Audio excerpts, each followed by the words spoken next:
Halo guys, nama saya Wilton Go. Saya merupakan mahasiswa ilmu hukum di Universitas Internasional Batam.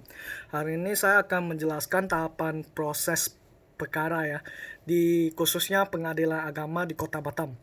Ya, di sini saya akan menjelaskan dahulu pengadilan apa sih yang dilakukan oleh pengadilan agama ini di Kota Batam.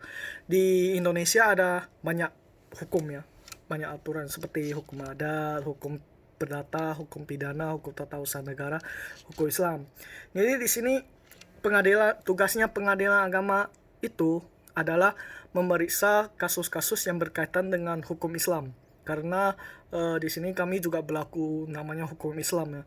Jadi seperti kalau di Batam ini seperti kayak perceraian, eh, hak asuhana sama harta yang setelah perceraian itu semua di kalau yang berkaitan dengan masyarakat Islam semuanya masuk ke pengadilan agama. Itu menjadi salah satu tugasnya pengadilan agama. Nah, sekarang kita masuk nih. Gimana sih pendaftaran perkara ini?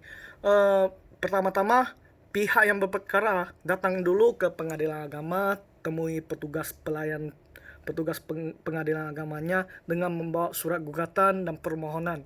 Uh, itu membawa itu untuk mendaftarnya. Seterusnya pihak yang berperkara itu menyerahkan surat gugatan dan permohonan minimal 6 rangkap ya, beserta fotokopi kutipan akta nikah KUA ya, yang telah ditempelin materai dan cap legalisir dari kantor pos dan KTP. Jadi KTP-nya ya kedua pihak juga ya. Soalnya kan namanya nikah kan. Terus setelah itu petugas pengadilan agama akan memberikan penjelasan serta menghitung panjar biaya perkara yang kemudian ditulis dalam surat kuasa untuk membayar.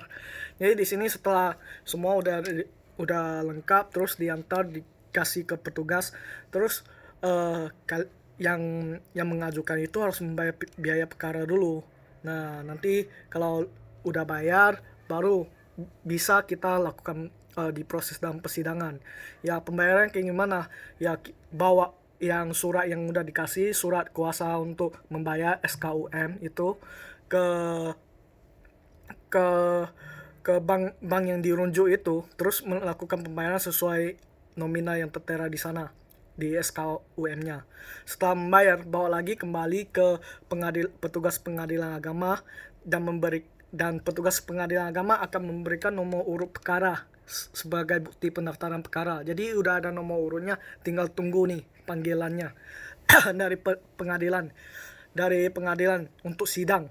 Ya, itu panggilannya akan dilakukan oleh jurusita atau jurusita pengganti dan waktu paling lambat 3 hari sebelum sidang.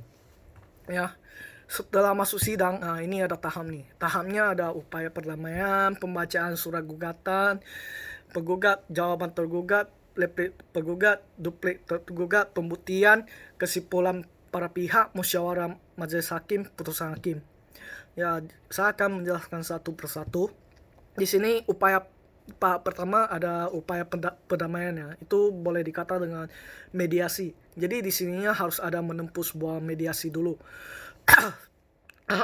Mediasi ini akan ditunjuk satu orang hakim mediator yang tersedia tanpa pungut biaya. Jadi di sini harus mencapai mediasi dulu. Kalau tercapai mediasi ini, ya maka perkaranya dicabut oleh penggugat atau pemohon dan perkara telah selesai. Kalau tidak tercapai mediasi, maka perkara itu akan dilanjutin ke tahap berikutnya.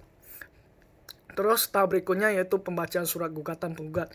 Jadi sebelum surat gugatan dibacakan, jika perkara perceraian, hakim wajib menyatakan sidang tertutup untuk umum. Jadi kalau untuk perceraian itu sidangnya tertutup ya. Hak asuhana, harta gono gini ini tak ada urusannya dengan orang lain. Jadi orang lain ngapain juga lihat itu ya, nggak ada kaitannya. Jadi itu tertutup. Terus surat gugatan penggugat yang diajukan ke pengadilan itu dibacakan oleh penggugat sendiri atau salah seorang majelis hakim, dan sebelum diberikan kesepakatan oleh majelis hakim kepada tergugat memberi tanggapan jawabannya.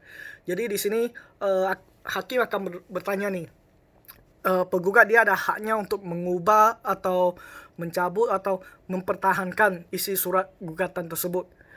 Apabila penggugat menyatakan tetap tidak ada perubahan atau tambahan dalam surat gugatannya itu, kemudian persidangan dilanjut ke tahap berikutnya.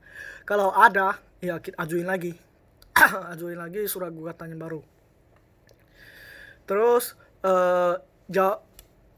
tahap selanjutnya jawaban tergugat. Jadi di sini penggugat udah baca ini. Jadi dari tergugatnya juga harus baca juga, harus ada jawaban balasan ke penggugat.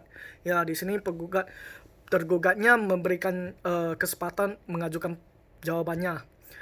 Bisa secara lisan, bisa secara tertulis juga. Ya, pada jawaban ini tergugat dapat pula mengajukan SSC.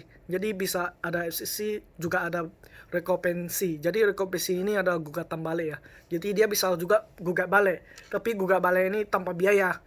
Ya, kadang ada juga tangkisan seperti kayak menolak perkara tersebut. Apa sih? Bantahan lah, namanya bantahan. Kayak gitu. Terus selanjutnya dilakukan dengan replik penggugat. Setelah tergugat menyampaikan jawabannya, kemudian si penggugat diberikan kesempatan untuk menanggapi. Soalnya kan dapat jawaban nih, terus dia harus menanggapi balik lagi terhadap dia punya eksepsi, bantahan, sama dia punya rekompensi. Selanjutnya duplik, jawab lagi dari tergugat, duplik tergugat. Jadi di sini tergugat juga menjawab kembali lagi berdasarkan satu orang punya kesempatan beberapa kali ya, berdasarkan dari replik yang dari penggugat. Ya, ini setelah itu dilanjutkan pembuktian. Pembuktian ini salah satu bisa berupa bukti surat, saksi-saksi atau bukti-bukti lainnya. Ya.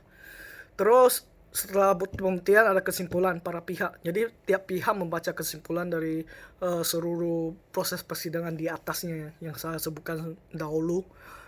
Kesimpulan. Lalu tahap selanjutnya ya break, kasih waktu untuk musyawarah majelis hakim untuk menentukan putusannya ke gimana. Ya, setelah itu akan dibacakan putusan. Selanjutnya putusan nih. Setelah musyawarah, putusan keluar sesuai dengan jadwal sidang. Pada tahap ini dibacakan putusan majelis hakim. Setelah dibacakan putusan tersebut, penggugat dan tergugat berhak mengajukan upaya hukum. Jadi ini merupakan tahap pertama. Jadi ada tahap kedua, tahap ketiga lagi. Iya kayak gitu. Jadi kan misalnya nih di pengadilan negeri agama gagal, kayak nggak puas nih sama putusannya, bisa ajuin lagi ke banding dalam tenggang waktu 14 hari, cuma 14 hari. Setelah banding juga ada waktu lagi, jadi bisa ajuin ke kasasi. Di sini jurusita pengadilan agama akan menyampaikan isi putusan itu kepada pihak yang tidak hadir. Jadi di sini kalau ada pihak yang tidak hadir, dia akan menyampaikan putusan tersebut. Putusan baru berkekuatan setelah 14 hari sama putusan diterima oleh pihak yang tidak hadir itu. Jadi akan berkekuatan tetap setelah diterima oleh pihak yang tidak hadir 14 hari ya. Kalau dia udah hadir itu langsung berkekuatan tetap selama dia enggak mengajukan upaya ya, upaya hukum. Lain halnya pada perkara cerai talak, masih ada sidang lanjutan, yaitu sidang pengucapan ingkar talak, dan ini dilakukan setelah putusan berkekuatan hukum tetap. Jadi udah ada putusan berkekuatan hukum tetap, jadi ada pengucapan ikrar talak lagi ya. Kedua belah pihak akan dipanggil lagi ke alamannya untuk menghadiri sidang tersebut. Ini harus hadir biar ini memang prosedurnya. Ya, sekian dari semua tahapan proses perkara ini. Oke, jika kalian merasa ada kekurangan dari saya, mohon maaf. Kalian bisa kunjungi lagi ke video-video teman aku lain ya, atau berikan komen di bawah ini, akan dijawab nanti. Oke, sekian, terima kasih.